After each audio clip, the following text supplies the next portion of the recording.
Good morning बच्चों। कैसे हो सब? अच्छा, कहानी किस किस को सुनना पसंद है? सबको पसंद है। चलो, आज मैं तुमको एक और कहानी सुना रहा हूं और ये कहानी है, ये क्या है? धा से धनुष। Very good. ये कहानी है धा की। ये कहानी है धा की। अब एक जंगल में बहुत सारे जानवर रहते थे। एक जंगल में बहुत सारे जानवर रहते थे। कौन कौन से जानवर रहते थे? कौन है ये? ये कौन? ये कौन? ये भालू। सोचो, ये कौन? बताओ, ये कौन?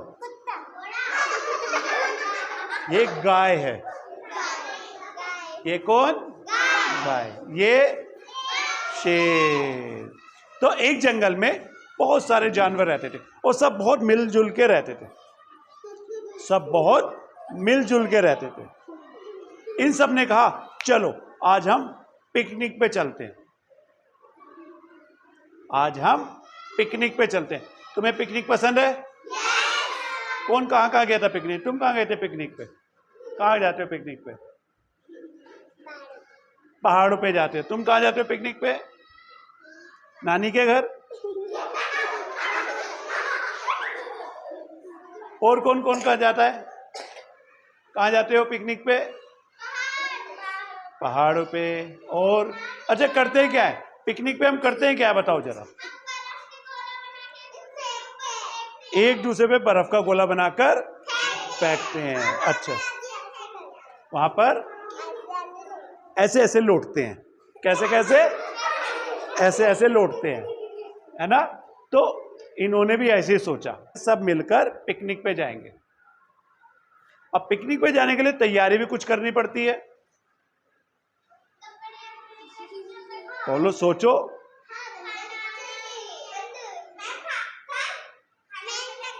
खाना रखना पड़ता है और, है ना, तैयारी। तो इन सब ने एक सोचा, चलो हम पिकनिक पे जाकर धमा चौकड़ी करेंगे।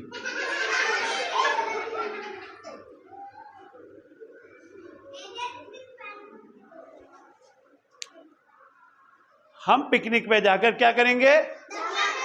धमा चौकड़ी करेंगे। खूब उछलेंगे, खूब गाएंगे, खूब नाचेंगे। अब लेकिन वहां जाने के लिए हमें कुछ तैयारी करनी पड़ेगी। पिकनिक का सामान क्या क्या ले जाएंगे? खाना, पानी और बर्तन ले जाएंगे भाई। गैस भी ले जाएंगे। Very good. कपड़े। तो ये सारा सामान हमने इकट्ठा करा कि चलो भाई, सब भाई पिकनिक पे चलेंगे। हम सब पिकनिक पे जाएंगे और पिकनिक पे जाएंगे नदी के पास। पिकनिक पे जाएंगे नदी के पास। आराम से नदी चल रही होगी, पानी बह रहा होगा और वहां पे आराम से हवा में बैठकर खाएंगे, धूम मचाएंगे। धा से धूम। हम वहां पर धूम मचाएंगे। सब तैयार हो गए, चलो भाई हम चलो वहां पे चलेंगे और मजा करेंगे। लेकिन वहां पे एक शरारती बंदर भी तैयार हो गया जाने के लिए। अभी शरारती बंदर ने क्या करा? सब अपना सामान लेकर पिकनिक के लिए तैयार होके जा रहे थे। जैसे नदी के पास पहुंचे,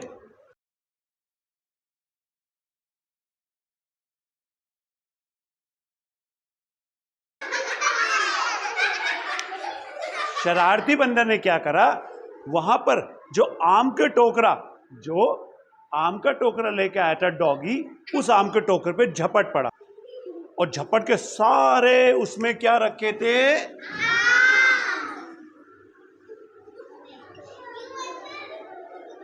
आम। उस टोकरे में रखे सारे आम खा गया। बंदर ने क्या करा? एकदम आम की टोकरी पर धा से धावा बोल दिया। धा से धावा। धा से धावा बोल दिया और सारे आम खा लिया। सबको बड़ा गुस्सा, इन सबको बड़ा गुस्सा आया।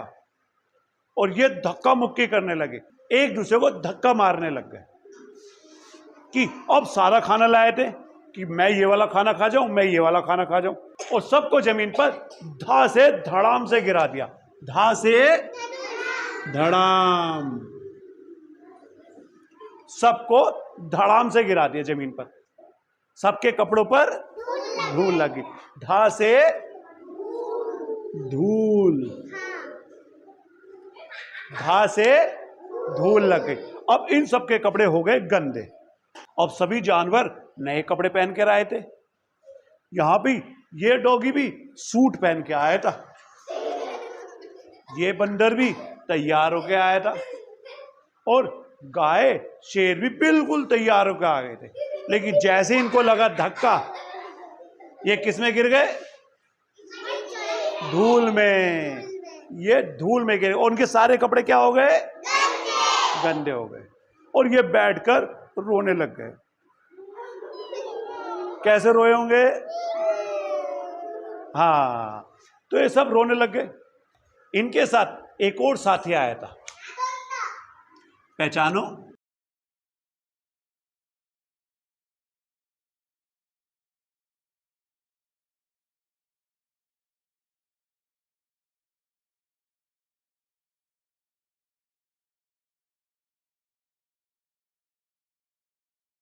तो उनके साथ आई थी बिल्ली।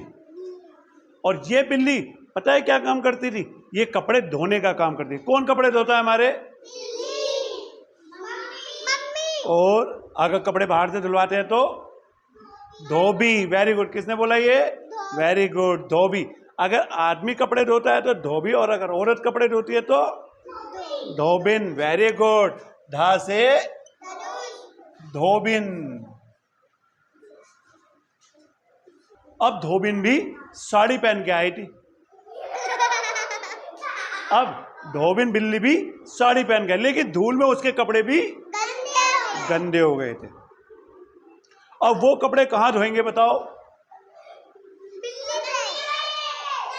नदी में। वेरी गुड, उन्होंने कपड़े अपने सारे कहां पे धोने शुरू कर दिए? नदी में। अब हाथी भी गिरा था इन सबके साथ। जब हाथी गिरा तो उसके नीचे एक बॉल थी।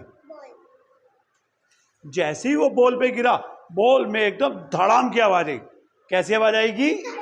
धड़ाम, एकदम धड़ाम की आवाज है, और उसके भी सारे कपड़े गंदे हो गए। अब हाथी के कपड़े गंदे तो हुए हुए थे, साथ साथ फट भी गए। कोई यहां से फट गया, कोई यहां से फट गया। हाथी को बड़ा बुरा लगा और जोर जोर से रोने लग गया।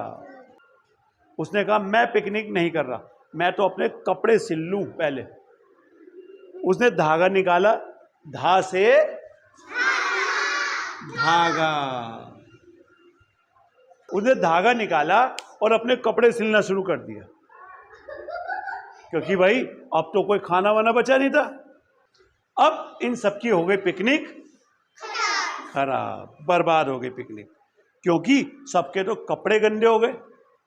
अच्छा, ये हुआ क्यों होगा? पिकनिक बर्बाद क्यों हुई बताओ? बंदर की वजह से। अगर बंदर धक्का मुक्की ना करता तो पिकनिक बर्बाद होती? नहीं होती। पिकनिक पे खूब सब मजे करते, मौज मस्ती करते। तो असली जिम्मेदार कौन? बंदर। वहां पर एक चींटी भी थी। वहां पर एक चींटी भी थी।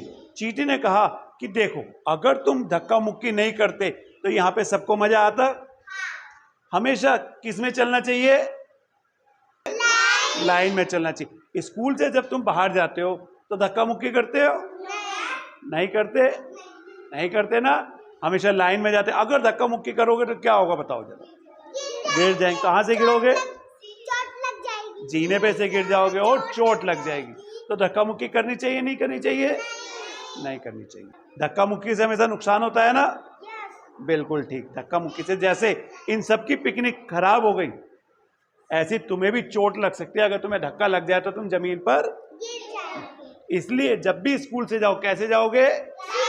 लाइन से जाओ। कैसे जाओगे? लाइन से जाएंगे। तभी वहां पर एक मगरमच्छ ने बोला। किसने? मगरमच्छ ने।